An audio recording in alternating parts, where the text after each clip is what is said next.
यो देशलाई माया गर्ने मान्छेहरूको नागरिकको श्रेणीबाट हेर्नुहुन्छ भने शाहवंशका उत्तराधिकारी अथवा राजाहरू भन्दा बाहेक नागरिककै हिसाबले सोच्नु, देशलाई माया गर्ने हिसाबले सोच्नुहुन्छ भने राजा भन्दा बढी यो देशलाई माया अरू कसैले पनि गर्दैन। मलाई त आजको दिनमा भन्नुहुन्छ भने यिनीहरू भन्दा 1000 गुणा बढी मेरो सम्मान राजा ज्ञानेन्द्रप्रति छ।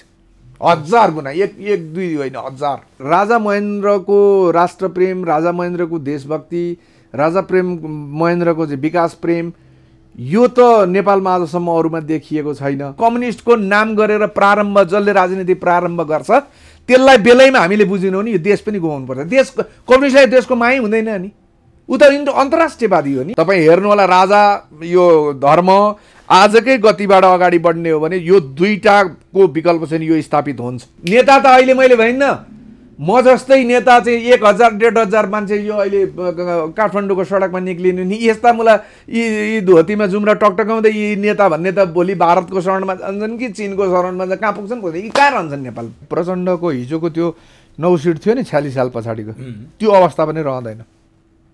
भने पार्टी नै कोल्याप्स हुने अवस्थामा पुग्छ 100%। यो पार्टी यो त संसारबाट कोल्याप्स हुनुपर्ने, यिनीहरूको दृष्टिकोण, यिनीहरूको क्रियाकलाप त संसारबाट समाप्त हुनुपर्ने। म आजको दिन मलाई यो जनताले लिएर गएर सत्ताको साँचो सुम्पिने हो भने सबभन्दा पहिला लिएर आएर प्रचण्डलाई पक्रेर लगेर म आफ्नो हातले जेलमा हालेर अनि आएर मात्रै म सत्ताको साँचो लिन्छु। कमल थापाले पैसा कमायो, यसको मतलब उसका कार्यकर्ता सबैले उसको भजन गाइदिनु पर्ने, त्यही हो सामन्तवाद भनेको। अब राज संस्था नबोक्ने रे के फरक पर्छ? राज संस्था कहिले बोकेको थियो कमल थापाले?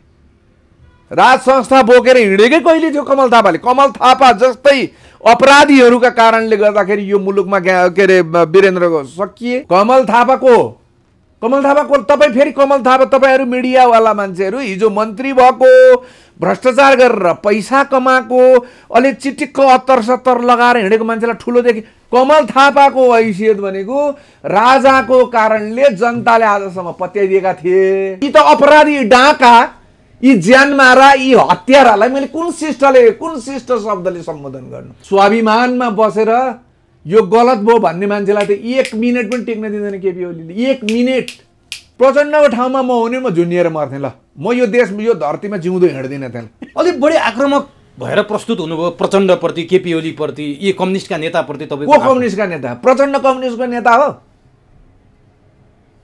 प्रचण्डलाई तपाईँ मसँग राखेर चाहिँ कुरा गराउनुहोस् न एकचोटि, अनि प्रचण्ड कम्युनिस्टको नेता हो कि होइन नि म बात गरौँ। ल सक्नुहुन्छ? ल्याउनुहोस्। दुनियाँका के अरे छोराछोरी र दुनियाँका बाबुआमालाई चाहिँ मारेर आफ्नै छोरीलाई चाहिँ तपाईँ अमेरिका पठाउने त्यो कम्युनिस्ट हुनसक्छ? त्यो कम्युनिस्ट हो? लाज हो। मलाई तपाईँहरू यसो गर्नुहोस्, मलाई यस्ता भने त्यो मान्छे नै मेरो अगाडि ल्याउनुहोस्। अर्को पटक म यो प्रयास गर्नुहोस्। 2 झापड मैले आनेन भने मेरो नाम अर्जुन पर्छ होइन। ल्याउनुहोस्। दर्शकवृन्द नमस्कार, चुरो कुरोमा तपाईँलाई हार्दिक स्वागत छ। हामी आजको चुरो कुरोमा समसामयिक विषयमै केन्द्रित भएर देशको बारेमा चिन्ता गर्ने एकजना चिन्तक नागरिकसँग संवाद गर्दैछौँ। चुरो कुरोमा धेरै दर्शकहरूको माग भयो, अर्जुन परसाईसँग संवाद गरिदिनु पर्यो, अर्जुन परसाईसँग संवाद गरिदिनु पर्यो र यसपटक हामीले अर्जुन परसाईलाई चुरो कुरोमा अन्तर्संवादका लागि निम्त्यायो र उहाँले समय दिनुभयो। आज हामी उहाँसँग समग्र देशको बारेमा संवाद गर्नेछौँ। आजको चुरो कुरोमा म अर्जुन परसाईलाई स्वागत गर्छु। तपाईँलाई चुरो कुरोमा हार्दिक स्वागत छ। नमस्ते। नमस्ते। तपाईँ सरकारी जागिरे पनि खाएको मान्छे, नेपाल जेसिसको अध्यक्ष पनि भएको मान्छे, सरकारी जागिर छोड्नुभयो, तपाईँले छोडे बेलैमा छोड्नु भएन कि? तपाईँको पेन्सन पाकेर तपाईँ आफ्नो चाहिँ पेन्सन त पाकेर छोडे, तर खानु पर्ने जति खानु भएन। 10 वर्षहरू खान पाउँथे। किन छोड्नु भयो? अब नेपाल जेसिसको प्रेसिडेन्ट पनि भएँ, अनि अलिकति राजनीतिक रूपमा पनि म लगभग एसएलसी 10 कक्षादेखि नै 36 सालदेखि नै भनौँ न, 36 सालदेखि नै अलि राजनीतिमा झुकाव राख्ने मान्छे। लेफ्ट मुभमेन्ट होइन, पुरै लेफ्ट नि के को म अलिकति भन्नुहुन्छ पुरै। म चाहिँ राम्रैसँग चाहिँ एमालेको सदस्य थिएँ। अनि अब देशमा लगाउनुपर्छ समय, देश यो सबै कुराहरूबाट चाहिँ अब मुक्त भयो। अब विकास निर्माण, यो देशलाई चाहिँ एकदम हराभरा। त्योभन्दा पनि तपाईँको म जति बेला चाहिँ नेपाल जेसिसको प्रेसिडेन्ट भएपछि मैले विदेश 2-4 ठाउँ घुम्न जान मौका पाएँ। अनि ती ठाउँहरूमा जाँदाखेरि चाहिँ मलाई धेरै कुराहरू यहाँ भनेका सुनेका हाम्रा नेताहरूले बताएको होइन, हामीले सिद्धान्तमा देखेका, भोगेका, लेखेका, देखेका यी सबै कुराहरू त नेपालभित्र मात्रै थियो नि त, बाहिर निक्लिएको त थिइनँ म। त्यसैले हाम्रो कम्युनिस्टहरू, नेपालका कम्युनिस्टले, संसारकै कम्युनिस्टहरूले भन्ने चाहिँ अमेरिकी साम्राज्यवाद छ नि, त्यो अमेरिकी साम्राज्यवादमा पुगिसकेर अनि त्यहाँ चाहिँ नेपालीहरूको अवस्था, अमेरिकाको अवस्था, त्यहाँभित्र चाहिँ त्यो एनआरएनएहरू भन्नेको गुट, होइन, कोही कम्युनिस्ट, कोही काङ्ग्रेस, अनि कम्युनिस्टका नेता जाँदाखेरि तिनीहरूको क्रियाकलाप, काङ्ग्रेसका नेता जाँदाखेरि तिनीहरूको क्रियाकलाप, त्यो सबै कुराहरू देख्दै भोग्दै सबै कुरा गर्दै आइसकेपछि मैले हिजो पढेका, मैले हिजो देखेका, मैले हिजो बुझेका, हाम्रा नेताहरूले भनेका यी कुराहरू चाहिँ मेरो मनभित्रै एकदम उकुस मुकुस भएर चाहिँ एकदम झगडा गरेँ, लडाइँ भयो ठुलो मेरो मन, अन्तर्मनमा लडाइँ भयो है। अनि त्यसले गर्दाखेरि म राजनीतिमै लाग्छु, राजनीति नै गर्छु भन्ने सोचेर मैले जागिर छोडेँ, जागिर त छोडेँ। तर राजनीतिक दलमा मैले त अब विश्वास गरेको त पहिला माले, त्यस पछाडि एमाले, होइन त। तर त्यहाँभित्रका नेताहरू केपी ओली, माधव नेपाल, झलनाथ खनाल यी 3 शीर्ष नेताहरू लगायत त्यस पछाडिका नेताहरू, अनि मन्त्री हुने कायदा, मन्त्री भइसकेपछि उसको जीवनमा चाहिँ हुने आमूल परिवर्तन, उसको पारिवारिकमा हुने आमूल परिवर्तन, अनि त्यो मन्त्री भएर कमाएका पैसाहरू चाहिँ नेपालका धनाढ्य व्यापारीहरूले लगानी गरिदिने, होइन। राजनीतिक कर्मीले त, मन्त्रीले त पैसा आफ्नो नाममा त राख्नु भएन, व्यापारीलाई राखेर यी विभिन्न नामका चाहिँ संस्थाहरू खोल्नु पर्यो, होइन। यी हेर्दाखेरि चाहिँ यसका मालिकहरू अरू नै छन्, तर पैसा चाहिँ जम्मै राजनीतिक नेताहरूको, मन्त्रीहरू भएर निक्लिएका मान्छेहरूको, है। यो सबै कुरा देख्दै देख्दै देख्दै देख्दै देख्दै देख्दै गइसकेपछि मलाई घिन लाग्यो, राजनीतिसँग मलाई घिन लाग्यो। अनि घिन लागिसकेपछि एउटा कार्यक्रम थियो, मैले सबै जान छोडेर म लगभग आफ्नो सानो केही काम छ भने निक्लियो, नत्र भने म घरमा ढुक्क बसिरहेको मान्छे। त्यो भद्रपुरमा महाधिवेशन के भन्छ, अधिवेशन थियो जेएसएसको, त्यहाँ धेरै जोड गरेर भाइहरूले बोलाए, आउँदिनँ भन्दै पनि म जान बाध्यमा गएँ। गइसकेपछि तपाईँले बोलिदिनु पर्छ भने, अब जेएसएसका मात्रै मान्छे भएको भए सायद म जेएसएसको मात्रै कुरा गर्थेँ होला, तर पछाडिपट्टि चाहिँ एकदम मूर्धन्य, हामी चाहिँ एकदम यो देश बनाउन हिँडेका जस्तो गरेर चाहिँ राजनीतिक दलका नेताहरू बसेका, तिनीहरूलाई देखेपछि मलाई रिस उठ्यो। त्यस पछाडि म बोलेँ अलिअलि कुरा, अब त्यसलाई भाइरल बनाइदिएँ। त्यस पछाडि त अब तपाईँहरू युट्युबरहरूको काम थियो, यो छोड्नु भएन, आउनु थाल्नुभयो, त्यसपछि टिभीले बोलाए, त्यस्तै भएको। अनि पार्टी त्यही बेला छोडिदिनु भयो तपाईँले? मैले त त्यही दिन घोषणा गरेको, जुन दिन प्रचण्डसँग एमाले अथवा माओवादीसँग एमाले एकीकरण गर्यो, मैले त्यही दिन नै म अब यो पार्टीमा रहन्न भनेर मैले छोडेको। अर्जुन प्रसाईले छोडेर के भयो त? दुर्गा प्रसाई त हुनुहुन्छ नि त्यहाँ, उहाँले केपी ओलीलाई गाडी दिनुभएको छ। त्यस्तो सुन्नुहोस्, के फरक पर्छ त? नेपालमा धनाढ्य मान्छेहरू जो कोही पनि आज चाहिँ नेताका घरमा गएर म तपाईँको आउन चाहन्छु भन्यो भने त कार्पेट ओछ्याएर लगिहाल्छ नि, कुन ठुलो कुरो हो त्यो? तर मसँग त त्यस्तो पैसा दिने पैसा पनि थिएन, मैले त्यसो गर्न पनि सक्दिनँ थिएँ। उहाँहरूका वास्तविकता पनि बुझिसकेका थिएँ। त्यति वास्तविकता बुझ्दै अनि तपाईँको म निर्लिप्त भएर त्यहीँभित्र चाहिँ त्यो लाग्न तपाईँले यो वास्तविकता बुझेको कुरा भन्नु हो, तर मान्छेले पनि आशंका गर्छन्। तपाईँले जहाँसम्म भन्नुभएको छ यहाँसम्म त आशंकै छ। देख्नुभयो के चाहिँ? मैले धेरै कुरा देखेँ। पहिलो कुरा, आजभन्दा 200-250 वर्ष अगाडि, झन्डै 300 वर्ष अगाडि मार्क्स भन्ने एउटा मान्छेले त्यति बेलाको अवस्थामा एउटा सिद्धान्त, जति बेला चाहिँ मान्छेहरू जङ्गलबाट बाहिर निक्लेर सामाजिक रूपमा उद्योग धन्दाहरू स्थापित हुँदै थिए, केही सामन्तहरू, केही थान मान्छेका हातमा चाहिँ यो जमिनहरू चाहिँ ठुलो चाहिँ जमिनहरू हुन्थ्यो, जमिनदारहरू हुन्थे। अनि त्यस पछाडि औद्योगिक उद्योगहरू बिस्तारै प्रारम्भ हुँदै थिए। ती उद्योगहरूमा काम गर्ने मजदुरहरू थिए त्यति बेला, ती मजदुरहरू शोषणमा थिए, मालिकहरू धेरै कमाउँथे, ती मजदुरहरूका परिवारहरू चाहिँ उही खाना मात्रै पुग्ने, श्रम बिहानदेखि बेलुकासम्म पसिना बगाउँदाखेरि खाना मात्रै पुग्ने पनि पाउँदैनथे। त्यस्तो बेलामा मार्क्सले एउटा सिद्धान्त प्रतिपादन गरे, है, एउटा सिद्धान्त ल्याए, अथवा मार्क्सले एउटा विचार सिर्जना गरे, एउटा फिलोसफी, एउटा दर्शनको आविष्कार गरे। हुँदा खाने र हुने खाने बिचको लडाइँको लडाइँको हिसाबले उनले गरे। उनले त्यति बेला के भनेका छन् भने तपाईको मजदुरहरूले जुन दिन चाहिँ आफ्नो अधिकार खोजेर लडाईँ प्रारम्भ गर्छन् त्यस पछाडि सामन्ती सत्ता ढल्छ र सर्वहाराको अधिनायकत्व स्थापना हुन्छ भनेको छ। यो 200-300 वर्षमा संसार कहाँबाट कहाँ पुग्यो? जसले केही देखेकै छैन त्यसलाई त झुक्क्याएर यिनीहरूले हाम्रा नेपालका यी कम्युनिस्ट नाम गरेका चाहिँ यी महासामन्त मात्र होइन, महासामन्त यिनीहरूको लगाई हेर्नुहोस्, आजभोलि यिनीहरूको खुवाई हेर्नुहोस्, यिनीहरूको बोलाइ हेर्नुहोस्, यिनीहरूको रहन सहन हेर्नुहोस्। अनि हिजोको चाहिँ सर्वहाराको अधिनायकत्व स्थापना गर्ने नाममा आज त तपाईँको संसारमा मजदुरै सकिन थालिसक्यो, सब मेसिनले काम गर्न थाल्यो, रोबोट आउन थालिसक्यो, गाडीको ड्राइभर नचाहिने भइसक्यो, त्यस्तो चिज निकाल्न थालिसके। तपाईँ के अरे भन्छ स्पेसमा गएर चाहिँ घर बनाउने कुराको चाहिँ प्रारम्भ हुन थालिसकेको छ। यहाँ अझै पनि के भन्दैछन्, भएका गरिब दुखी पढ्न नपाएका, पढेर पनि काम नपाएका त्यस्ता स्वाभिमानी युवकलाई चाहिँ अर्काका मुलुकमा खाडीमा मजदुरको काम गर्न कुल्ली, भेडा गोठालो, बाख्रा गोठालो, घोडा गोठालो, ऊँट चराउने, घरको काम गर्ने नोकर चाकर, त्यो पनि न धर्म मिल्छ, न संस्कार मिल्छ, न कुनै कुरा मिल्छ, त्यो पनि जिउँदो फर्किने हो कि होइन? त्यस्तामा यिनीहरूलाई के भन्नु, मलाई अलि शिष्ट भाषामा बोलिदिनु न भनेर कमेन्टहरू आउँछ। के शिष्ट? यी त अपराधी, डाका, यी ज्यान मारा, यी हत्यारालाई मैले कुन शिष्ट शब्दले सम्बोधन गर्नु? अलिक बढी आक्रामक भएर प्रस्तुत हुनुभयो प्रचण्डप्रति, केपी ओलीप्रति, यी कम्युनिस्टका नेताप्रति। तपाईँ को कम्युनिस्टका नेता? प्रचण्ड कम्युनिस्टको नेता हो। प्रचण्डलाई तपाईँ मसँग राखेर चाहिँ कुरा गराउनुहोस् न एकचोटि, अनि प्रचण्ड कम्युनिस्टको नेता हो कि होइन नि म बात गरौँ। ल सक्नुहुन्छ? ल्याउनुहोस्।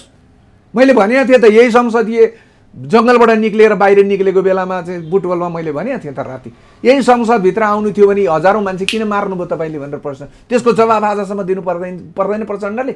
ठाउँको ठाउँ के भन्नुभयो त दिनु भएन? के को झनै मार्यो नि मलाई चाहिँ यत्तिकै गरेर त्यति बेला त नि। अनि त्यो आँट चाहिँ कहाँबाट आयो त? प्रचण्ड भर्खर जङ्गलबाट आएको मान्छेलाई त्यो हिम्मत गरेर प्रश्न सोध्ने, तपाईँले त्यो बाघको मुखमा हात हाल्न खोज्ने, तपाईँ पनि त उस्तै हो नि। देशप्रति माया गर्ने मान्छे र स्वार्थ नभएको मान्छेलाई केही पनि हुँदैन। तपाईँको आयु कति? 2 घन्टा, 5 घन्टा, 15 दिन, 15 वर्ष, 50 कति हो तपाईँ भन्न सक्नुहुन्छ? सक्दिनँ। आयुको के ठेगान छ? म कालगतिले 2 घन्टा पछाडि पनि त मर्न सक्दिनँ। तपाईँले प्रचण्ड कम्युनिस्टको नेता हो भनेर प्रश्न गर्नुभयो। 10 वर्ष जनयुद्ध गरे तिनै प्रचण्डले, माओवाद जनयुद्ध। अरे के हो जनयुद्ध भनेको? तपाईँहरू पहिला मसँग कुरा गर्ने हो भने जनयुद्ध भनेको के हो, धर्मयुद्ध भनेको के हो, लडाईँ के हो, कोसँग लडिन्छ लडाईँ भनेको, प्रचण्डको दुश्मन को थियो र कोसँग लडाईँ लडो? प्रचण्डले यही शेरबहादुर देउवासँग 40-41 बुँदे माग राखेर जङ्गल पसेको होइन? हो। आज किन प्रधानमन्त्री बनेर बसिरहेछ? राजनीतिमा शत्रु र मित्रु भन्ने छोड्नुहोस् यस्ता कुरा। राजनीतिमा शत्रु र मित्रु भन्ने कुरा स्थायी हुँदैन। त्यो मुक्ति अधिकारीलाई पछाडि यो मारेको दृश्य देख्नु भएको छ है? त्यो पाषाण जङ्गली अवस्थामा पनि त्यसरी गरिँदैन थियो। पण्डित नारायण प्रसाद पोखरेल त्यस्तो जघन्य आज तपाईँलाई चाहिँ तपाईँ फाँसी दिनुपर्ने कानुनले, अदालतले फाँसीको घोषणा गरेको मान्छेलाई पनि त्यसरी गरिँदैन। गरिन्छ? अनि किन यो प्रचण्ड भनेर तपाईँहरू यसलाई चाहिँ ठुलो मान्छे बनाइदिनुहुन्छ हो? को प्रचण्ड?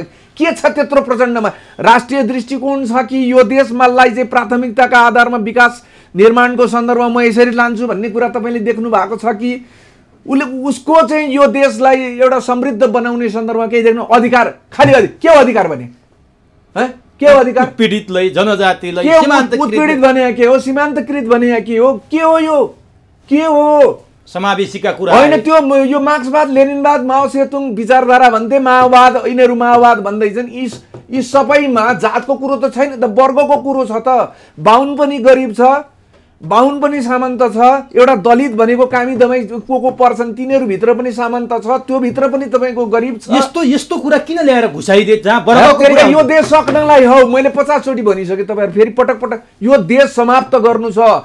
यो देशभित्र पसेर दुईटा संसारलाई नै प्रभाव पार्ने भारत र चीन, यो दुईटालाई प्रभावित गर्ने अथवा यिनीहरूलाई ध्वस्त गर्ने, त्यहाँभित्रका कुराहरूलाई रणनीतिक हिसाबमा अस्थिरता उत्पन्न गराउने वा के गराउने, यो नेपाल उनीहरूका लागि चाहिँ एउटा प्लेटफर्म भयो। यो फिल्ड, यो के भन्छ, चौरी बनाउन खोजेको त्यसमा यिनीहरू सहभागी भइरहेछ।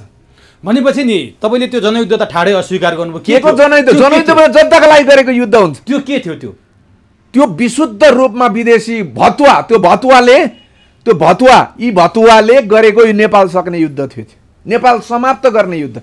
तपाईँ अलिकति मात्रै चेतना तपाईँसँग छ भने मलाई भन्नुहोस्, त्यो जनयुद्धका नाममा गरिएको त्यो विध्वंसले मुलुकलाई विकास निर्माणमा कति वर्ष पछाडि पार्यो होला तपाईँ कल्पना गर्नुहोस्। 50 वर्ष त म टेन्टेटिभ। अनि तपाईँ के को जनयुद्ध भनेर मलाई चाहिँ सोध्नुहुन्छ त? तपाईँ आफै भन्नुहोस् न, त्यो जनयुद्ध हो?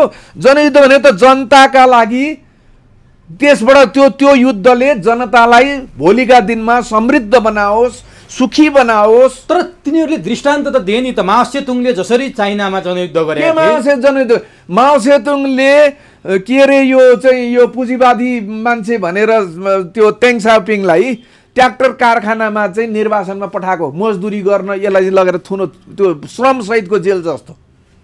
माओ सेतुङको सेक पछाडि त्यही तेङ साओपिङले आज चाहिँ खुला बजार अर्थनीति के अरे मान्छेलाई चाहिँ पैसा कमाउने स्वतन्त्रता प्रदान गरेका कारणले गर्दाखेरि आज चाइना अमेरिकालाई टक्कर दिँदैछ र आर्थिक उन्नतिमा चाहिँ अमेरिकाभन्दा माथि जान्छ। अनि माओ सेतुङ फेल हुन्, देङ साओपिङ पास हुन्? होइन, माओ सेतुङले गरेको त्यति बेलाको अवस्थामा त्यो ठिक थियो। उनले राज्यलाई के अरे राष्ट्रलाई चाहिँ देशभक्त नागरिकहरूलाई त्यति बेलाको शासन सत्ता पल्टाएर तपाईँको देशको हितमा नै काम गरेका थिए। तर त्यसैले पथप्रदर्शक सिद्धान्त मान्यता देखाएका थिए नि त माओवादीले बाहिर पनि। कसलाई? नेपालमा। त म भन्दैछु त्यति बेलाको तात्कालीन अवस्थामा माओले जति बेला चाहिँ यो के भन्छ औद्योगिक मजदुरहरूबाट मात्रै समाजवाद साम्यवादमा जाने भनेर मार्क्सले भनेको कुरालाई माओले चाहिँ होइन, कृषि प्रधान देश, कृषि मजदुरहरूको हातबाट पनि उद्योग धन्दा त थिएन चीनमा। यो चाहिँ कृषि मजदुरहरूबाट पनि त्यो क्रान्ति सम्पन्न गर्न सकिन्छ भनेर गरेर देखाइदिए क्या। अब त्यसो भए कुरा गरौँ त। आज देश बिग्रियो भन्छन्। तपाईँ केही समय अगाडिसम्म सञ्चार माध्यममा देखिनुहुन्थ्यो, निकै लामो समय भयो, 1-1.5 वर्ष नै तपाईँलाई देख्न पाइएको छैन। देश बिग्रियो भन्छन् नि। यो देश बिग्रिनुको मुख्य कारण 46 सालपछि बौद्ध आएपछि मात्रै बिग्रियो, 62-63 पछि गणतन्त्र आएपछि मात्रै बिग्रियो, अथवा विदेशीले लादेको त्यो युद्ध भनौँ न त, त्यो युद्ध आएपछि बिग्रियो कि बिग्रन कहाँबाट सुरु भएको थियो नेपाल? यो देश तपाईँको राणा शासनको पतन भइसकेपछि जुन विकास निर्माण र समृद्धिलाई मात्रै ध्यानमा राखेर गएको भएदेखि मैले कता सुनेको अथवा पढेको जस्तो लाग्छ, एसियामा पहिलो या दोस्रो या सुरुमै जलविद्युतको प्रारम्भ हाम्रो फर्पिङबाट सुरु भएको थियो अरे। मैले त्यो हेरेको थिएँ। तपाईँ राणा शासनकै पालामा बनेका बिल्डिङहरू आजसम्म यो झन्डै यत्रो वर्ष पछाडि तपाईँ 1 शताब्दी पछाडि पनि आज आएर हाम्रा मन्त्रालय भएका ठाउँ, मन्त्री निवास, राष्ट्रपति निवास, यी निवास, फलाना निवास, सिलाना निवास सबै तिनै राणाहरूले निर्माण गरिदिएका ठाउँमा छ। राणाहरूले पनि तत्कालीन अवस्थामा मान्छेलाई पढ्न दिँदैन थियो होला, सुसूचित हुन दिएनन् होला, बोल्ने अधिकार थिएनन् होला, तर पनि विकास निर्माण यो देशबाट पैसा बाहिर त लगाएका थिएनन्। यही देशमा मोज गरेर बसेका थिए, तर यही देशभित्र थियो। जब राणा शासनको पतन भयो त्यस पछाडि मलाई लाग्छ एकजुट भएर विकास र निर्माण, यो देशको चाहिँ पुनर्निर्माण, यो देशलाई चाहिँ यो देश र देशवासीहरूका लागि चाहिँ समृद्धि कसरी प्राप्त हुन्छ भनेर खोज तलास गरेर सबैले मिलेर गएका भएदेखि सायद साउथ कोरिया योभन्दा त हामी धेरै माथि, भारतलाई त हामीले कहाँ न कहाँबाट उछिनिसकेका हुन्थ्यौँ होला।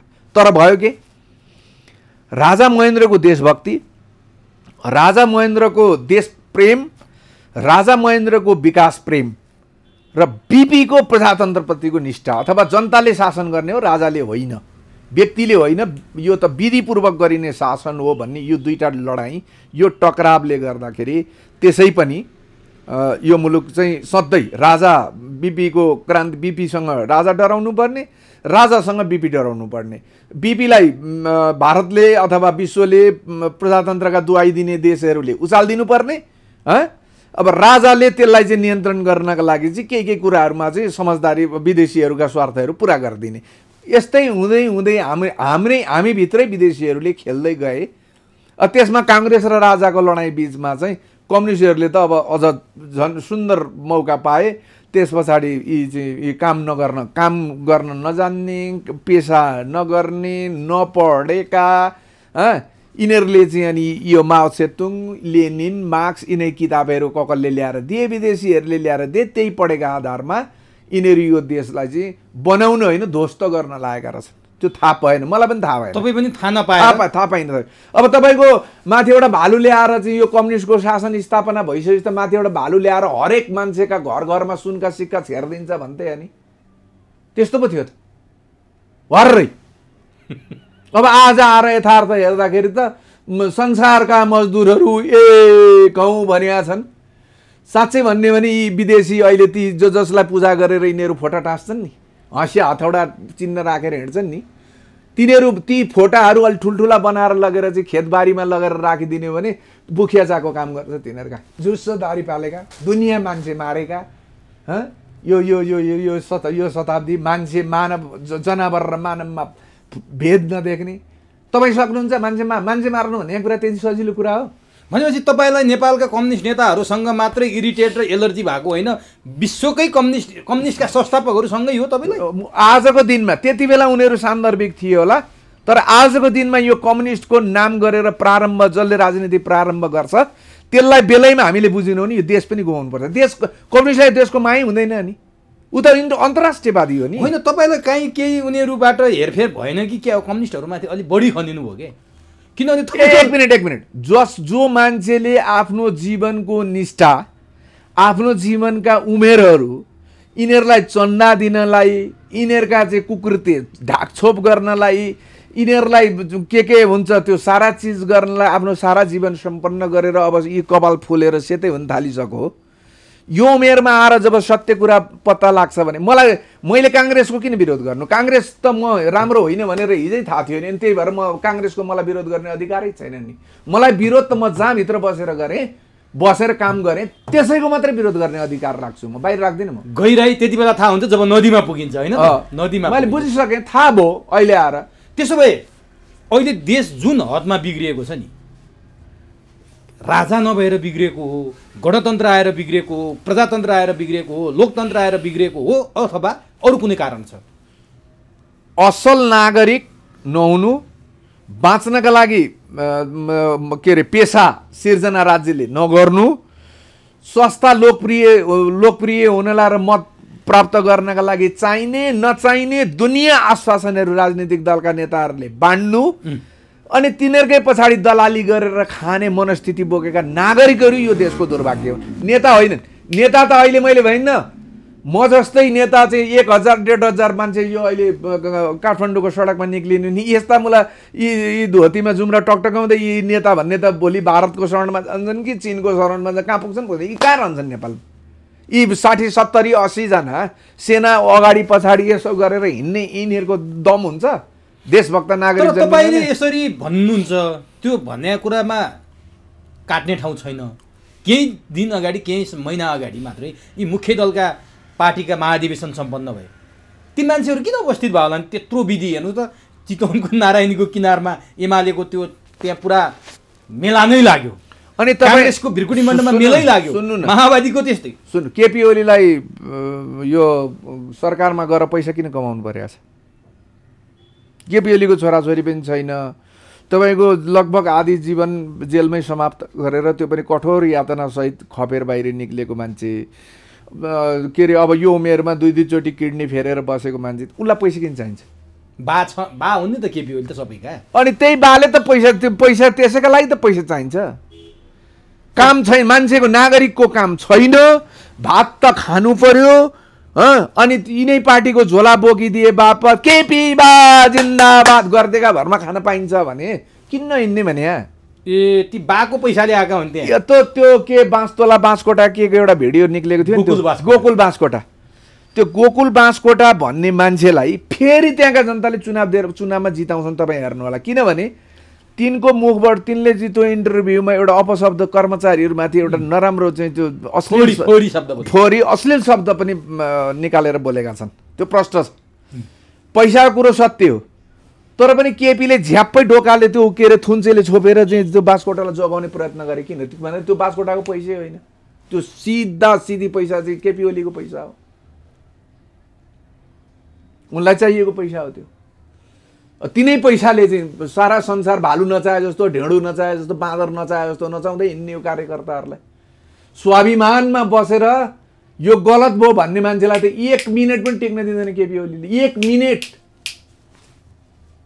कार्यकर्ता लेभल, अरू त नेता ठुल्ठुलो छ, कार्यकर्ता पनि टेक्न सक्दैन, सबै पैसा दिएर। भीमराव र घनश्याम भुसालकै बिजोग भइसक्यो भन्ने कुरा सार्वजनिक भइसक्यो। बिजोग त के हुन्छ र, स्वाभिमानपूर्वक उनीहरू पनि स्वार्थरहित ढङ्गले यो देश र जनताका लागि गरेका हुन् भने केही पनि फरक पर्दैन। जिल्लामा ए बाबा के फरक पर्यो भने तपाईलाई म सोध्छु, मेरो अहिले हैसियत केही पनि, मेरो हैसियत केही पनि छैन, तपाईले मलाई 3 वर्षदेखि पछ्याएर अहिले इन्टरभ्यू पाउँदै हुनुहुन्छ, किन मसँग किन आउनुभएको? तपाईँ केही बोलिदिनुहुन्छ जनताका लागि भनेर त आउनुभयो त, जनताको लागि बोल्ने। भीमरावललाई पनि पैसा चाहिएको हो, भीमरावललाई पनि यो अन्टसन्ट कुरा के अरे पावर शक्ति चाहिएको, त्यो चाहिएको, मन्त्री पद चाहिएको, पैसा चाहिएको, भ्रष्टाचार गरेर। कुन देशमा छ कि राजनीति गरेर पैसा र पावर नचाहिने नेता भएको देश कहीँ पाइन्छ? जति पनि उन्नति भएका देश छन् त्यहाँ त्यो चाहिँदैन। तपाईँ चाइनाकै राष्ट्रपतिको हेर्नुहोस् त, आजभोलि त यो मिडियाको चाहिँ यो यस्तो सनसनीपूर्ण मिडियाको चाहिँ युग छ। अहिले हात हातमा चाहिँ कम्युनिस्टका चाहिँ बुख्याचाहरूको फोटो अगाडि राखेर मोबाइल यहाँ टक्कसँगले चाहिँ हेर्छन् नि, त्यो कम्युनिस्ट मान्छेहरूले उत्पादन निकालिदिएको हो, यी सब विज्ञानका सामग्रीहरू यी सबै निकालिदिएको हो, पैसा कमाउनका लागि गरे। मान्छेले जब व्यक्तिले स्वतन्त्रता प्राप्त गर्छ नि पैसा कमाउने, त्यस पछाडि निक्लिँदा रहेछन् यस्ता विज्ञानका यी प्रचुर सामग्रीहरू। कम्युनिस्टको मात्रै भइदिएको भए त आज यो मुलुक त सकिन्थ्यो, संसारै सकिन्थ्यो। भनेपछि चितवनको नारायणी तीरको मान्छेको उपस्थितिको तपाईँले चप्रसँगै व्याख्या गरिदिनु भयो। प्रचण्डको पछाडि चाहिँ किन लागेका छन् मान्छे? अलिअलि डर होला, अरू त पैसै हो। प्रचण्डसँग त्यो प्रचुर छ पैसा। तेरि के कुरा गर्नुभयो तपाईँ प्रचण्डसँग? अरे तपाईँ साँच्चै खोजमूलक पत्रकारिता गर्नुहुन्छ भने तपाईलाई म चन्दा उठाइदिन्छु। तपाईँ मेचीदेखि महाकालीसम्म हिजो माओवादीमा लागेका मान्छेहरूको जीवन कसरी परिवर्तन भएको छ। हिजो ट्र्याक्टरमा ड्राइभर गर्ने मान्छे आज यो 4वटै अम्ला 8वटै अम्लामा सुनका औँठी लगाएर यत्रो चेन लगाएर म देखाइन्छु, काठमाडौँभित्रै देखाइन्छु तपाईँलाई। हिजो अर्काको ट्र्याक्टरमा चाहिँ मजदुरी गरेर खाने मान्छे माओवादीको नाममा के कुरा गर्नु भने त्यो कार्यकर्ताको त त्यो हैसियत छ भने प्रचण्डसँग पैसा होइन। बाबुरामले बोलेको होइन 20 अर्ब रुपियाँ चाहिँ बोलेको हो, किन सोध्नुहुन्न तपाईँ त्यो कुरा? बाबुरामले झुटो बोलेको हो भने बाबुरामलाई ठेगान लाउनु पर्यो। सर्पका खुट्टा त आखिरी सर्पैले देख्ने हो कि होइन? अनि त्यो के अरे होइन भनेर चाहिँ उनले आजसम्म मैले होइन भने त काहीँ पनि छैन। लोकमान सिंह कार्कीलाई ल्याएर चाहिँ त्यो दबाउन प्रयत्न गरे। लोकमान सिंह कार्कीलाई किन ल्याएको? त्यो गणतन्त्रको उपलब्धि भनेको लोकमान सिंह कार्की हो। गणतन्त्रको उपलब्धि भनेको आज सर्वोच्च अदालतको त्यो बवन्डर हो। के अरे लोकतन्त्र र गणतन्त्रको उपलब्धि भने के हो? यो देशका जनताले के अनुभूति गरे, के परिवर्तनको अनुभूति? तपाईँ जसरी बोल्न पाउनु भएको छ बोल्न पाउनु भयो। राजा हुँदा पनि बोल्थे म हिजो। तपाईँ के कुरा गर्नुभएको? उनीहरूको कुरा उनीहरू यसरी उत्तर दिन्छन्, तिमीहरूको गणतन्त्रले जनतालाई के दियो भनेर प्रश्न सोध्ने हो भने बोल्ने, तिमीहरू बोल्ने त्यो रे। त्यो उपलब्धि अरू पनि छन्। टाई हेर्नु भएको छ, फेरि कस्ता टाई छन्, सुट कस्तो छ हेर्नु भएको छ, ढोका गाडीको ढोका खोल। चीनको राष्ट्रपति छाता आफै ओढेर हिँड्छ। यी हिजो अस्ति चाहिँ त्यो भैँसीका डन्डलामा बसेर भैँसी चराउनेहरू अर्काले छाता यसो गरेर हिँडिदिनु पर्छ, दिन्छ। बक्सियोस् भन्दा तले उसले छोरी पठाउन पाउँछ? आज तपाईँको चाहिँ दुनियाँका के अरे छोराछोरी र दुनियाँका बाबुआमालाई चाहिँ मारेर आफ्नै छोरीलाई चाहिँ तपाईँ अमेरिका पठाउने त्यो कम्युनिस्ट हुनसक्छ? त्यो कम्युनिस्ट हो? लाज हो। मलाई तपाईँहरू यसो गर्नुहोस्, मलाई यस्ता भने त्यो मान्छे नै मेरो अगाडि ल्याउनुहोस्। अर्को पटक म यो प्रयास गर्नुहोस्। 2 झापड मैले आनेन भने मेरो नाम अर्जुन पर्छ होइन, ल्याउनुहोस्। लाज हुँदैन? बुर्जुवा शिक्षा, बुर्जुवा प्रणाली, यो शिक्षा के परिवर्तन भयो त? शिक्षामा के परिवर्तन भयो आज देशमा? युनियन्समा प्रचण्डको नातिले पढ्ने कुरा गर्नुहुन्छ यस्ता। त्यसैले हेर्नुहोस्, तपाईँहरू हो यो देश सपार्ने, बिगार्ने, सारा चिज गर्ने प्रमुख पात्र भनेको मिडिया हो। तपाईँहरूले सपार्न पनि सक्नुहुन्छ, तपाईँहरूले बिगार्न पनि सक्नुहुन्छ। तर जस्तो देश जताबाट हावा लागेको छ मिडियाहरू पनि त्यतै बगिदिएको कारणले गर्दाखेरि जनता सुसूचित हुन पाएनन्, जनताले ज्ञान लिने ठाउँ पाएनन्, के हो अन्यल आज पनि छ। तर नि यी सबै कुरा बिग्रे, बर्बाद भए, ध्वस्त भए, ठिक छ, हामी यो भनिरहेको छौँ, डिलमा उभिएर यो भनिरहेको छौँ। प्रचण्डले एकपटक फेरि टाउकोमा आगो लागेर म फेरि आउँछु, जनताको झुपडीमा बस्छु, खुमेलठारको महल छोड्छु भनेको त सुन्नु भयो। यी फकटका कुरा छोडिदिनुहोस्। आउँदो चुनाव हुन्छ कि हुँदैन थाहा छैन। चुनाव भयो भने प्रचण्डले आफ्नो हैसियत देख्छन् र प्रचण्डसँग मिलेर शेरबहादुर देउबा गयो भने शेरबहादुर देउबाले पनि आफ्नो हैसियत देख्छ। कुरो बुझ्नुभयो नि? त्यहाँभित्र पनि अहिले भुसको आगो जस्तो पत पत पत पत पत पत पत पत पत बल्दैछ। त कुरा धेरै छन्, हेर्नुहोस्। प्रचण्डको हैसियत के हुन्छ चुनावपछि? यसो एजम्सन गरौँ न त, जनताले बुझ्ने गरी भनिदिनु न त। तपाईँ त राम्रोसँग बुझ्नु। प्रचण्ड भन्ने मान्छेका पछाडि अहिले जो लागेर हिँडेका छन् तिनीहरूले खाना पाइन्जेल, तिनीहरूले मौका परस्त आर्थिक लाभका ठाउँहरू पाइन्जेल, ती सबै कुराहरूमा त लाग्लान्, ठिकै होला। तर जनतालाई सुसूचित यसै गर्दै गरी जानुभयो भने प्रचण्डको हिजोको त्यो 9 सिट थियो नि 46 साल पछाडिको, त्यो अवस्था पनि रहँदैन। भने पार्टी नै कोल्याप्स हुने अवस्थामा पुग्छ। 100%। यो पार्टी यो त संसारबाट कोल्याप्स हुनुपर्ने यिनीहरूको दृष्टिकोण, यिनीहरूको क्रियाकलाप त संसारबाट समाप्त हुनुपर्ने। तर प्रचण्डले लेखेको प्रतिवेदनमा त अब फेरि सच्चिने। मलाई एउटा कुरा नि, मलाई सबभन्दा पहिलो कुरा त म प्रचण्डलाई मान्छे नै मान्दिनँ, एउटा अपराधी। म आजको दिन मलाई यो जनताले लिएर गएर सत्ताको साँचो सुम्पिने हो भने सबभन्दा पहिला लिएर आएर प्रचण्डलाई पक्रेर लगेर म आफ्नो हातले जेलमा हालेर अनि आएर मात्रै म सत्ताको साँचो लिन्छु भने त्यो मान्छेको धेरै कुरा मसँग नगर्नुहोस्। बाबुराम भट्टराईले चाहिँ बाबुराम भट्टराईको पनि कुरा बौलाउँछु भन्दैछ नि त, देश परिवर्तनको लागि फेरि एकचोटि बौलाउँछु भन्दै। अहिले बौलाएको छ, योभन्दा के बौलाउनु? पहिला बौलाएर गणतन्त्र आयो रे। सुन्नुहोस् न, होइन गणतन्त्र ऊ बौलाएर गणतन्त्र आएको होइन। यो मुलुक सक्नका लागि यो सब भइरहेको हो। यो देशलाई माया गर्ने मान्छेहरूको नागरिकको श्रेणीबाट हेर्नुहुन्छ भने शाहवंशका उत्तराधिकारी अथवा राजाहरू भन्दा बाहेक नागरिककै हिसाबले सोच्नु, देशलाई माया गर्ने हिसाबले सोच्नुहुन्छ भने राजाभन्दा बढी यो देशलाई माया अरू कसैले पनि गर्दैन। भनेपछि अर्जुन परसाई अब राजावादीको कित्तामा पुग्यो हो। मलाई राजावादी भन्नुहोस्, के वादी भन्नुहोस्, त्योसँग मलाई मतलब छैन। म यति जान्दछु सत्य भनेको सत्य हुन्छ। देशलाई माया गर्ने सन्दर्भमा आजसम्म शाहवंशका राजाहरूले यो देशको एकीकरण गरेदेखि लिएर आजसम्म आज यी भतुवाहरू जुन देशका नेताहरूका सामनेमा चाहिँ शरणमा परेर आज सत्तामा बसेर हामी नेपालीहरूमाथि नेपालीको उन्नतिका नाममा घात गरिराखेका छन् नि, त्यति त के राजाले यति मात्रै अलिकति टाउको निहुर्याइदिएको भए त वर्षौँ पछि युगसम्म राजाले त खाइहाल्थ्यो नि। कहाँ झुके राजा वीरेन्द्र भारतसँग झुकेको भए 46 सालको त्यो हुन्थ्यो। मरिचमान जस्तो देशभक्त प्रधानमन्त्री यो मुलुकले फेरि पाउने कुरा कल्पना गर्न सकिन्छ? अनि यी त साला हिजो हतियार त्यहीँबाट ल्याए, ट्रेनिङ त्यहीँबाट लिए, पैसा त्यहीँबाट लिए, यहीँ मान्छे मारे, नेपाली मारे। यिनीहरूले आजसम्म गरेको तपाईँले चाहिँ त्यो यो नेपाललाई बिगार्ने भन्दा बाहेक अन्ततिर गरेको देखाउनुहोस् त। मुख्य नेपाल बिग्रेको 46 सालको परिवर्तन पछि हो। त्यो पनि म भन्दिनँ, म यति मात्रै भन्छु यो मुलुकलाई, यो मुलुक सच्याउने, यो मुलुकलाई समृद्धि दिने, यो मुलुक समृद्ध होस् भन्ने चाहना दक्षिणतिरबाट नआउनु एउटा दुर्भाग्य हो। यो मुलुक ठुलो भयो, धनी भयो, त्यो भयो भने मलाई खतरा हुन्छ भन्ने सोच बोक्नु, उसले त्यो बोकिदिनु हाम्रो लागि एउटा खतरा भयो भने यहाँ कुनै पनि राष्ट्रवादी देशभक्त यथार्थमा आधारित भएर वस्तुनिष्ठ भएर समृद्धि विकास भन्दा दायाँ बायाँ नगर्ने खालका चाहिँ नेताहरू सत्तामा पुग्नै पाएन, सत्तामा जाँदै गएन। को थिए तिनीहरू? थियो त मरिचमान सिंह श्रेष्ठले त्यति बेला भारतको त्यो दबावलाई जित्न सकेको भए, पाएको भए मुलुकले एउटा गति लिन्थ्यो नि।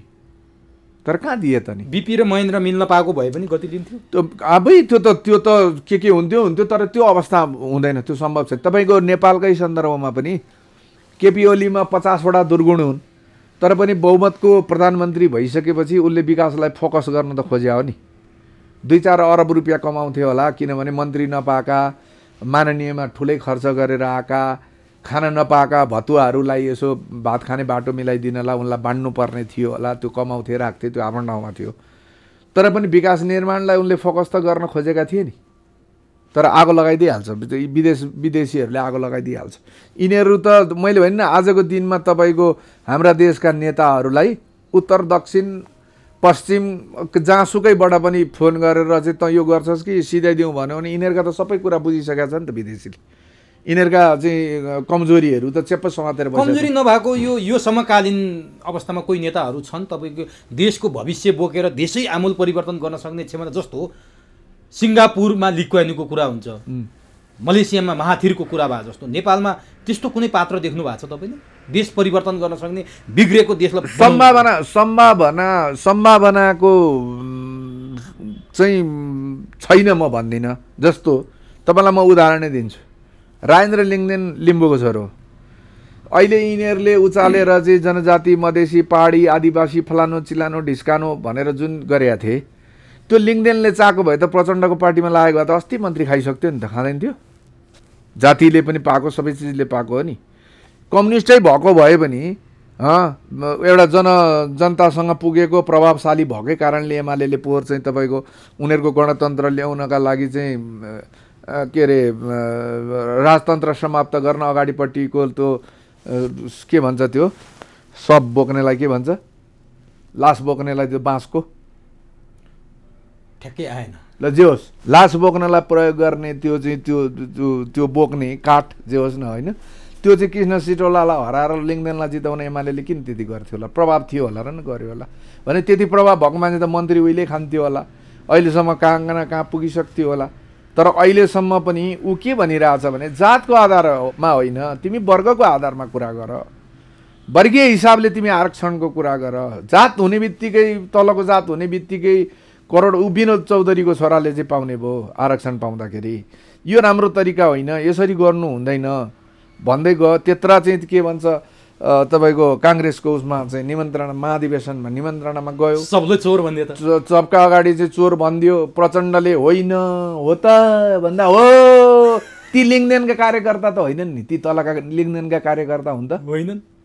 अहिलेको सत्ता गठबन्धन यिनीहरू यात्रीका प्रचण्डको ठाउँमा म हुने, म झुन्डिएर मर्थेँ। ल, म यो देश यो धरतीमा जिउँदो हिँड्दिनँ त्यहाँ भने त्यो लिङ्गदेनका त्यहाँ कोही कार्यकर्ता पनि छैनन्, छन् त छैन। त्यो लिङ्गदेनलाई त तलबाट ढुङ्गा हान्नुपर्ने हो नि त, हुटिङ हुनुपर्ने हो नि, त्यसलाई बोल्न न घोक्रिया निकाल भन्ने चाहिँ आवाज आउनुपर्ने हो नि, होइन? ती त्यहाँ सेलेक्टेड ती मान्छे फेरि भने को हुन्? ती त विशुद्ध रूपमा काङ्ग्रेसका डेलिगेट्स हुन्, जनताका प्रतिनिधि हुन्, कार्यकर्ताका त्यो हजारौं लाखौं कार्यकर्ताले चुनेर पठाएका नेता। तिनीहरूले तलबाट तपाईँहरूले प्रश्न सुन्नु भएको छैन? होइन हो, त्यो म प्रचण्डका ठाउँमा हुन्थेँ भने म चाहिँ मैले ठुलो गल्ती गरेछु, मलाई थाहा थिएन, तपाईँहरूले मेरो आँखा खोलिदिनु भयो, म आज तपाईँहरू सबैसँग माफी होइन। प्रचण्डले होइन भनेर हुन्छ? हाम्रा नजरमा चोर डाका हत्यारा लुटेरा देश समाप्त गर्ने यो सबैमा पर्छन्। मलाई मात्रै हो कि भने त्यहाँ त हेर्नुहोस् त, त्यो लिङ्गदेनका मान्छे त होइन नि, ती हुन् त होइनन्। अनि तपाईँहरू भन्नुहोस् त, अनि यिनीहरू कसरी गतिला, यिनीहरूलाई कसरी राम्रो भन्ने? भनेपछि लिङ्गदेनमा केही सम्भावना देख्नु भएको छ? होइन, त्यस्तै मान्छेहरू, त्यस्तै कोही न कोही। लिक्वान तपाईँले भन्नुभयो महाथिरको कुरा गरेँ, त्यो म त्यही भन्दैछु। हिजो लिम्बूको छोरो होला, गाउँमा जन्मियो होला, केही नभएको थियो होला, आज दृष्टिकोण बोकेर बाहिर आएको छ। तपाईँको चाहिँ मान्छेहरूमा चाहिँ एउटा प्रभावशाली नेता हुन सक्ने गुण रहेछ भन्ने पनि देखाउँदै हिँड्दैछ। अस्ति एउटा इन्टरभ्यू हेरिरहेको थिएँ मैले, मिनेन्द्र रिजालले झन्डै 10-12 मिनट लिङ्गदेनको विषयमा चाहिँ अन्तर्वार्तामा बोले। भनेपछि एउटा लिङ्गदेनको बारेमा आज मान्छेहरूले त्यो धारणा बनाउँदैछन्। लिङ्गदेनजीलाई भगवान्ले सामर्थ्य दिउन्, ईश्वर पशुपतिनाथले त्यो क्षमता दिउन्। लिम्बूको छोरा हुन्, लिम्बूहरू प्राय गरेर अरू जात जस्तो हुँदैन, सिधा हुन्छ, आफूले बोलेको कुरा पुरा गर्नपट्टि लाग्छ, झुटो आश्वासन दिँदैन। भ्रष्टाचार गरेर खानु भनेको आमाको रगत खानु बराबर हो भनेर आज होइन, 8-10 वर्ष 5-7 वर्ष अगाडिदेखि नै बोल्दैछ। मुलुकको वास्तविक यो मुलुकको चाहिँ एउटा अस्तित्वलाई, पहिचानलाई कायम राख्ने हो भने हिन्दू धर्म त किन? लिम्बूको छोराले त्यो हिन्दू धर्म किन जाने? यी हिजोसम्म चाहिँ त्यो बाबुरामको बाउले बाबुरामका पेटमा आजका दिन पनि त्यो हनमन ओम सुहा चारना हाल भनेको अन्न परेको छ। त्यो अन्न खाएर हुर्केको मान्छे हो त्यो पण्डित, त्यो जजमान कहाँबाट लिएर आएको। त लिम्बूको त्यो लिङ्गदेनकोमा त छैन। तर ऊ किन भन्दैछ हाम्रो धर्म संस्कृति समाप्त हुने हो भने मुलुक रहँदैन भनेर हिँडिरहेछ? किन भन्दाखेरि हुनसक्छ लिङ्गदेनै आउन सक्छ। तपाईँ देखिरहनु भएको छ, साझाको चाहिँ एउटा 1.5-2 लाख 3 लाख कति तलब आउने चाहिँ जागिर छोडेर चाहिँ लागेका छन्। उनको पनि भोलिका दिनमा चाहिँ जनताले विश्वास गर्ने वातावरण हुनसक्छ होला।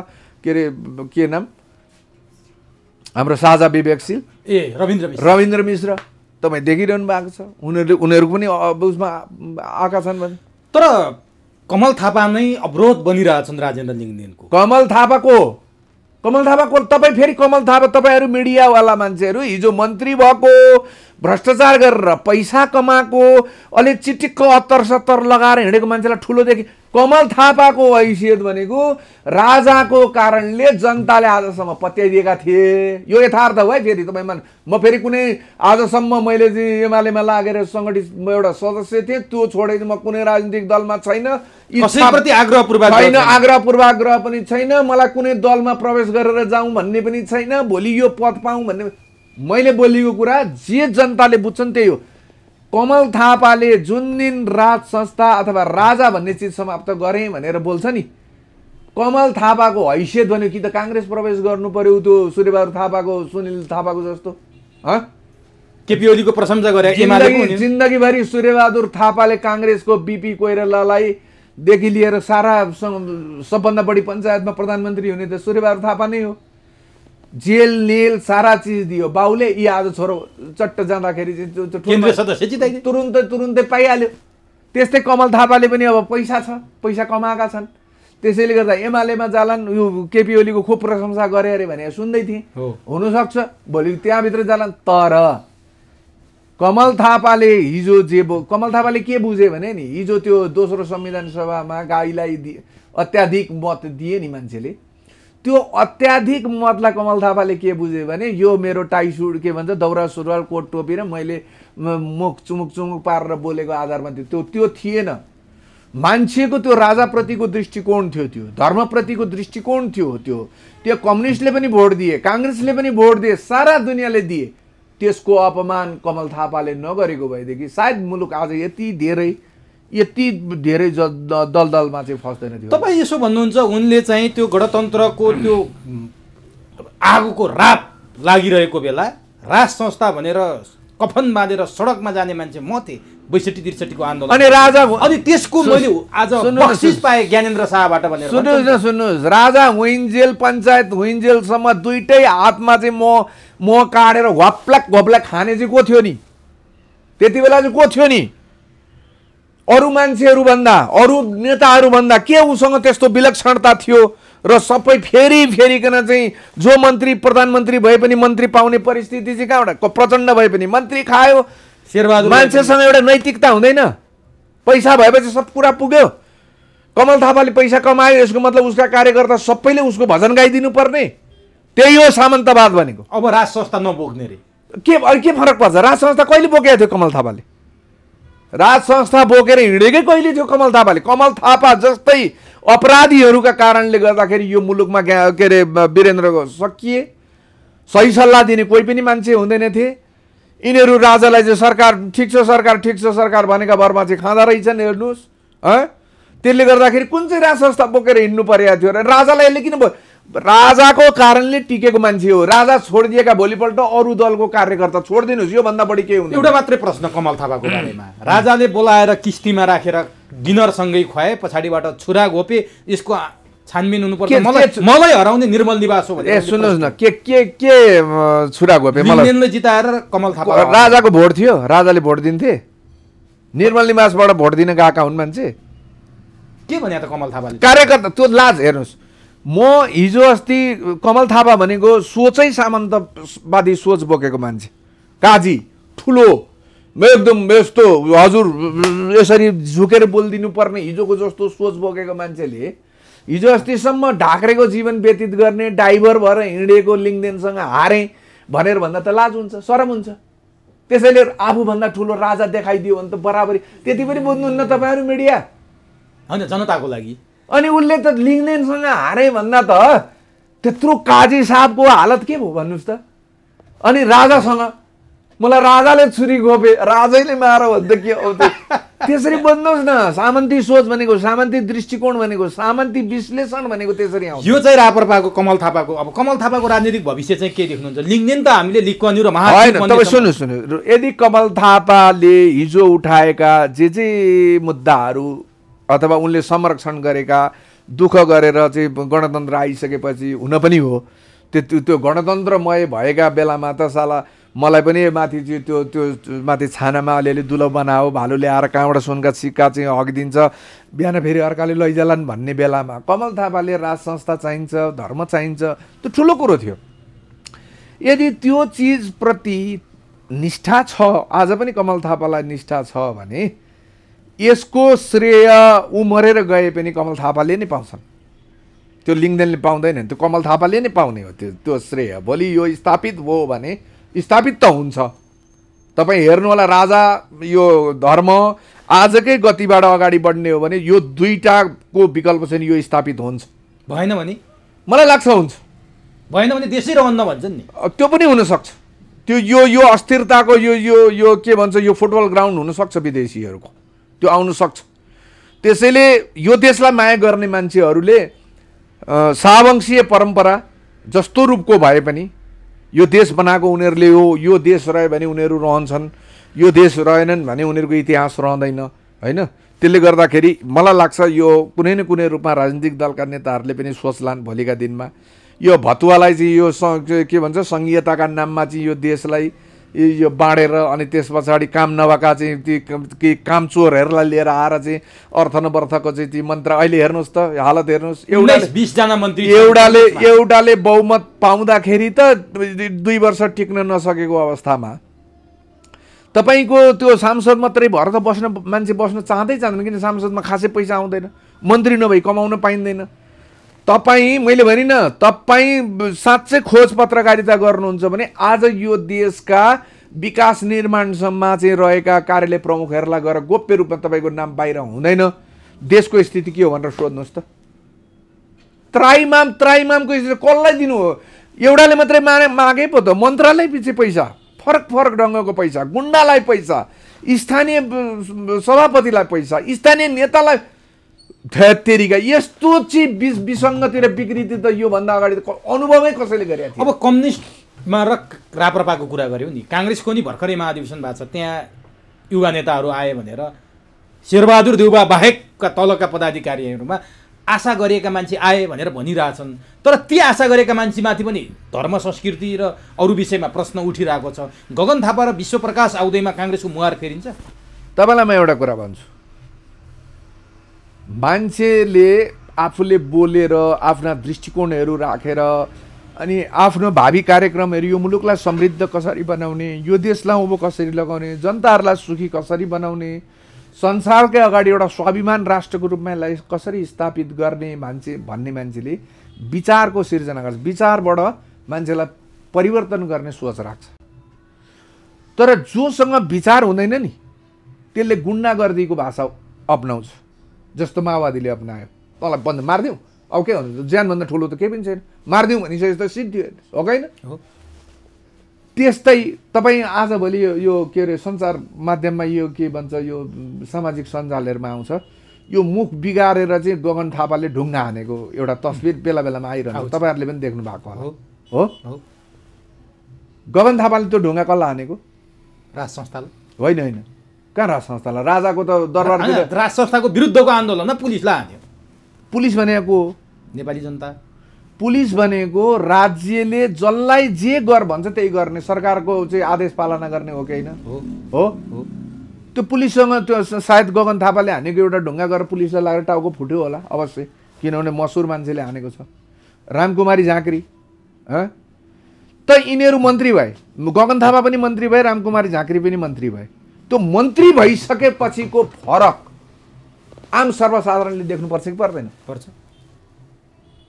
अनि के आशा गर्नुहुन्छ तपाईँ? के फरक कुरा गर्नुहुन्छ? यिनीहरूले गर्छन् भनेर के भन्नुहुन्छ तपाईँ? यिनीहरूले राजनीति गर्नलाई पैसा चाहिन्छ।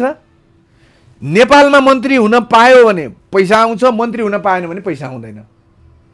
त्यसले गर्दाखेरि यिनीहरू के गर्छन् भने विदेशीको इसारामा के भन्न लगाउँछ, इसाईले के भन्न लगाउँछ, इन्डियाले के भन्न लगाउँछ, युरोपियनले के भन्न लगाउँछ, त्यो भनिदिए बापत पैसा पाउने हो। त्यसैले धर्म संस्कृति आदि इत्यादिको बारेमा त बोल भन्यो होला, बोलिदिए कुन ठुलो कुरो हो त। धर्मको परिभाषा यहाँ सुन्नुहोस्, धारयति धर्म, तपाईँले जे धारण गर्नुहुन्छ त्यो धर्म हो। कुरो बुझ्नुभयो नि, मैले जे धारण गर्छु त्यो धर्म हो। मैले हिन्दूमा भएको परोपकाराय पुण्याय पापाय परपीडन, सबभन्दा ठुलो अस्त्र मलाई सबभन्दा मन परेको परोपकाराय पुण्याय, तपाईँले अरूलाई उपकार गर्ने काम गर्नुभयो भने त्यो धर्म हो। परोपकाराय पुण्याय, पुण्य भनेको मान्छेको असल राम्रो भनेको त्यही हो।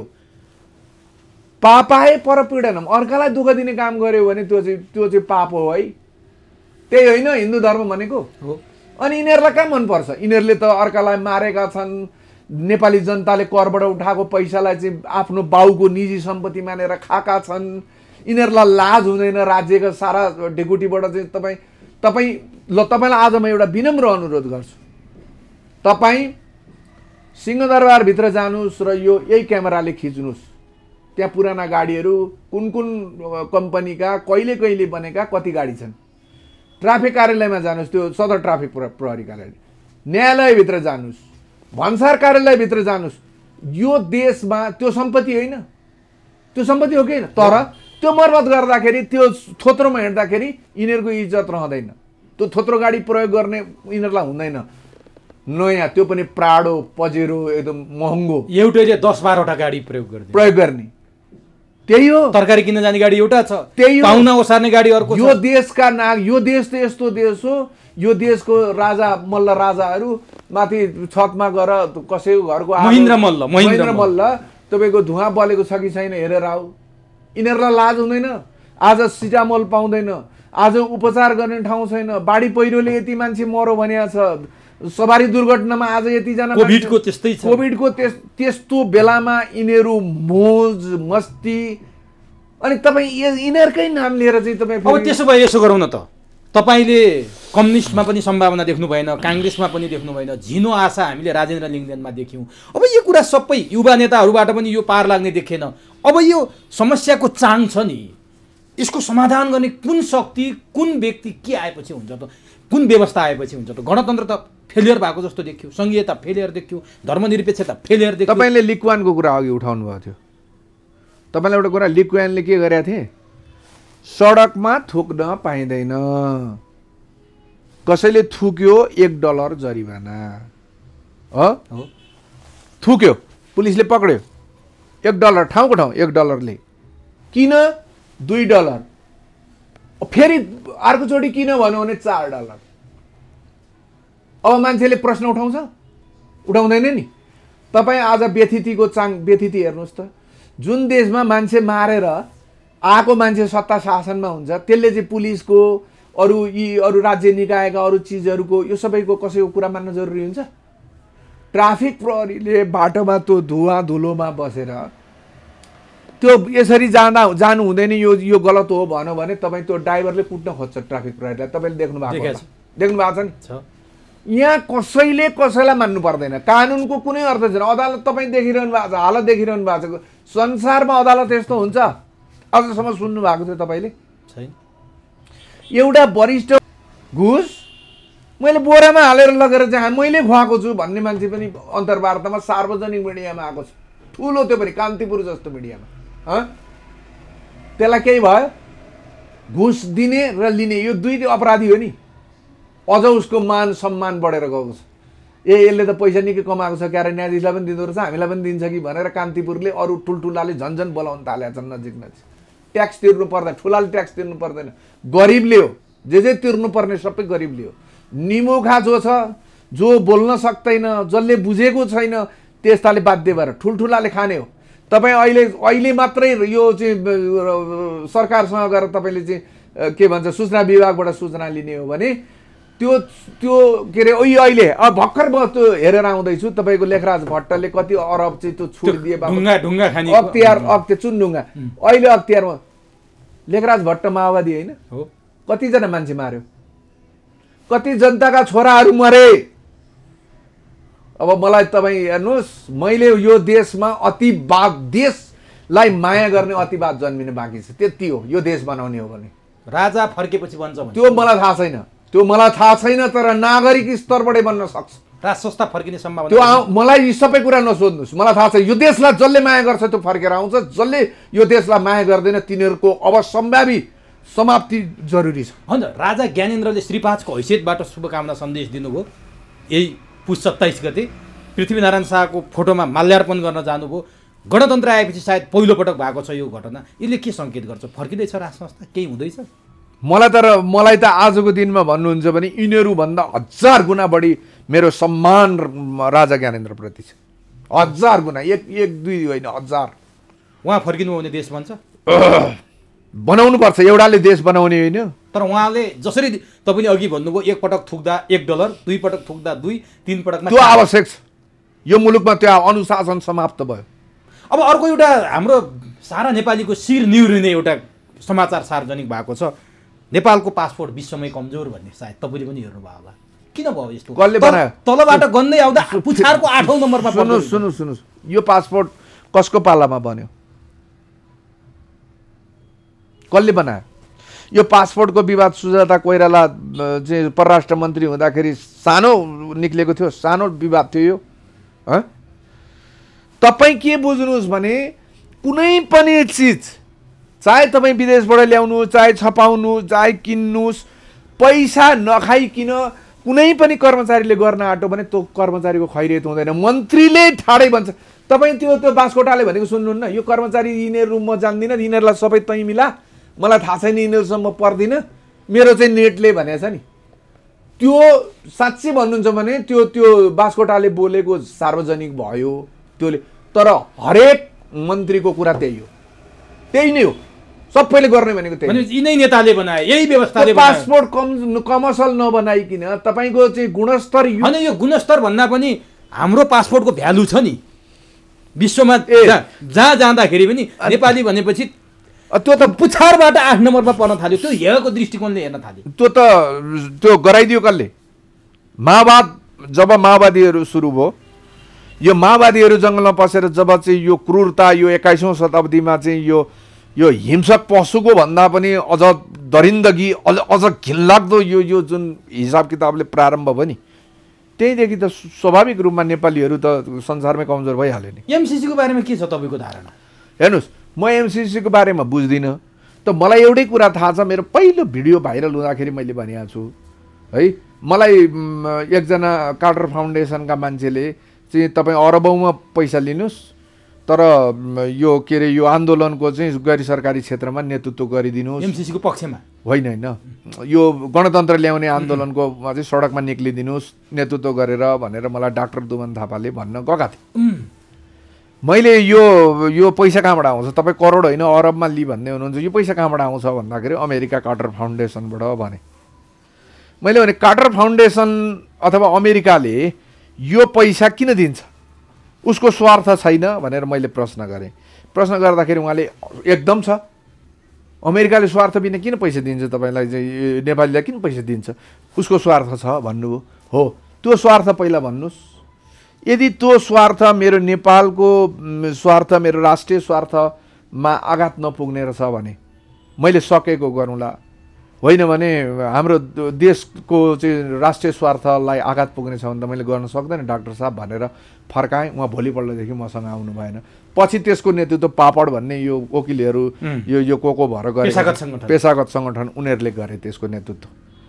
त्यति बेलै मलाई थाहा छ यो कुरो, मैले धेरै अगाडिदेखि नै सार्वजनिक गरेको छु। यो विदेशी, अघि पनि तपाईँलाई मैले सुरुमा भने, यो देशमा विदेशीहरूको आँखा लागेको छ।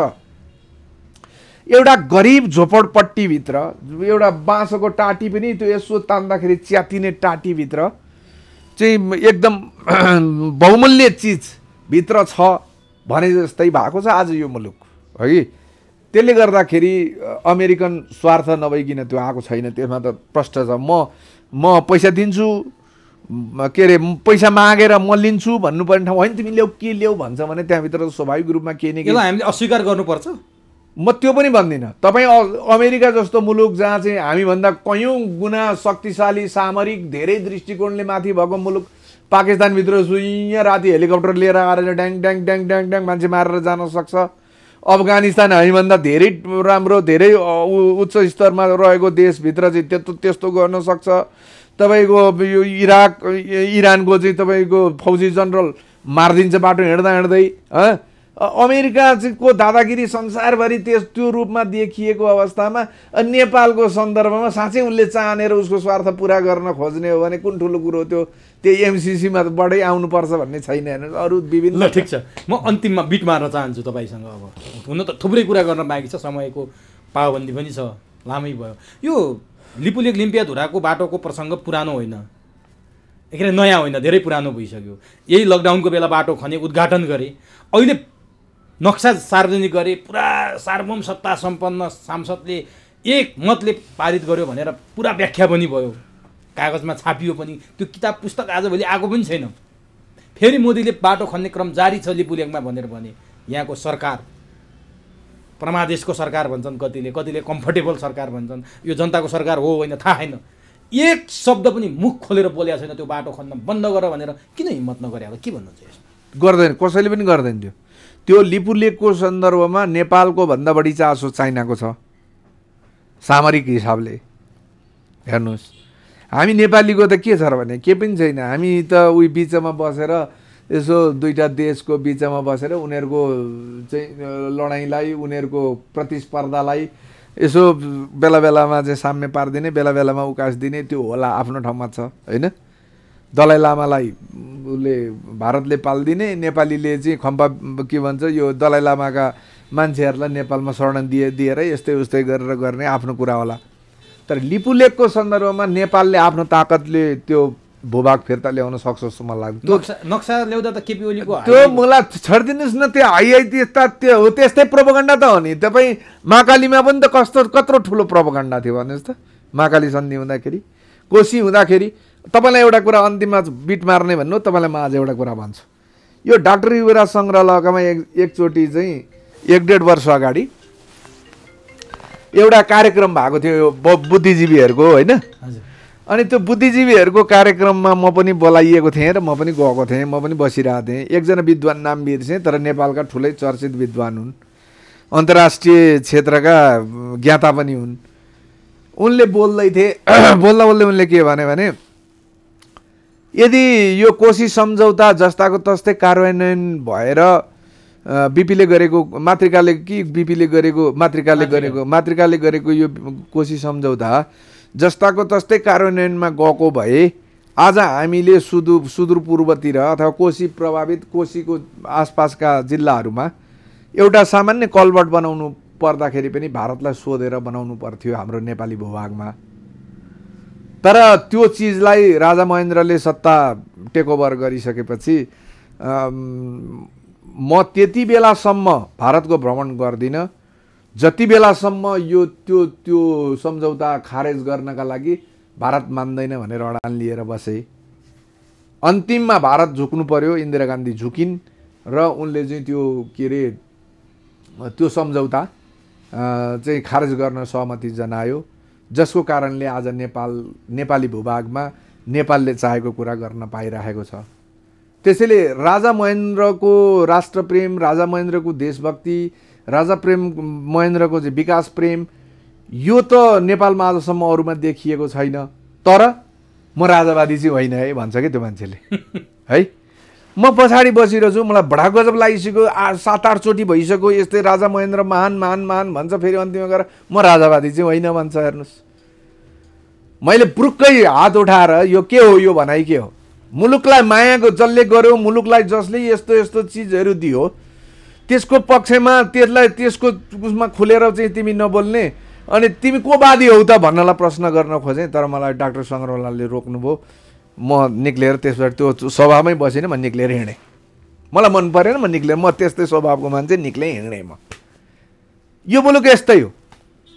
आज म राजावादी हुँ, राजाले राम्रो काम गरेका थिए, राष्ट्र एकीकरण, राजा शाहवंशीय इतिहास, शाहवंशको नेतृत्वमा, राजा पृथ्वीनारायणको नेतृत्वमा, उनका पछाडिका सन्ततिहरू सहित यहाँसम्म भयो र राजाहरूको देश प्रेममा शङ्का गर्न सकिँदैन होला। विभिन्न कालखण्डका राजाहरूको चाहिँ क्रियाशीलतामा, क्रियाकलापमा, बौद्धिकतामा, क्षमतामा मान्छे पछि फरक पर्यो होला, त्यो त स्वाभाविक हो, त्यो प्रकृति प्रदत्त चिज हो। तर राजामा राष्ट्र प्रेम चाहिँ अरूको भन्दा बढी हुन्छ भन्ने कुरो बोल्न आज मान्छे डराउँछ। किन डराउँछ मलाई आफैलाई थाहा छैन। किन डराउँछ भन्दा लोभ छ, स्वार्थ छ, पुलिस लगाइदिने हुन् कि, गुन्डा लगाइदिने हुन् कि, आतङ्कवादी लगाइदिने हुन् कि, अनेक जाल जेल गरेर पारिवारिक पृष्ठभूमि यी नै तपाईँहरू जस्ता मिडिया पो लगाइदिने हुन् कि। डरै डर छ, डरै डर छैन त। डर तपाईँ विचार गर्नुहोस् त, डर छ कि छैन? किनभने गल्ती नहुने, कमजोरी नहुने त मान्छे त पुरुषोत्तम राम हुन्छ। गल्ती कमजोरी त कसैको न कसैको काहीँ भइहाल्छ। भनेपछि लिपुलेख यिनीहरूले फिर्ता ल्याउने होला? यिनीहरू चाइनिज चिनिया स्वार्थ लिपुलेखमा हाम्रोभन्दा बढी छ। तर केपी ओलीले लिपुलेखको नक्सा सार्वजनिक गरेकै कारण मेरो सत्ता ढल्यो भन्छ नि त। फेरि त्यो गलत हो, त्यो गलत हो। त्यो हाम्रो अदालत पनि बिकाउवाला अदालत रहेछ। अब अहिले आएर थाहा भयो होइन, बोरा बोरा पैसा खाँदा रहेछन्। प्रचण्डसँग अगौत पैसा छ। शेरबहादुरसँग त कुरै छोडिदिनुहोस्। अब शेरबहादुरजी कि श्रीमती त अहिले नेपालका धनाढ्यहरूसँग लगभग सबैसँग पार्टनरसिपमा चाहिँ प्राइभेट त्यही बतासको बारेमा मैले सोध्नु। बतास त बिचरा एउटा दुईटा कुरा नगर्नुहोस्। नेपालका जति पनि धनाढ्यहरू छन्, नेपाली मन्त्री भइसकेका मान्छेहरूको पैसा लुकाइदिएर बसेकाहरूसँग मन्त्रीका स्वास्नी, मन्त्रीका साला, मन्त्रीका जेठन, मन्त्रीका आफन्त, नजिकका प्रेमिका, नेताका चाहिँ प्रेमिकाहरू, गर्लफ्रेन्ड, अब यी कुरै छोडिदिनुहोस्। यो भित्रभित्र ठिक थियो कि बेठिक थियो मलाई थाहा छैन। तर तात्कालीन अवस्थामा महात्मा गान्धी आजको दिनमा पढेर हेर्दा बुझेर हेर्दा महात्मा गान्धी महात्मा नै जस्ता लाग्छन्। तर आफ्नो आस्थामाथि चोट पुगेको आधारमा मात्रै गोडसेले गोली हानेर मानेको थियो नि होइन। नेपालमा हजारौं गोडसे जन्मिन जरुरी छ। बस हस् समय दिनु, यसको लागि त हार्दिक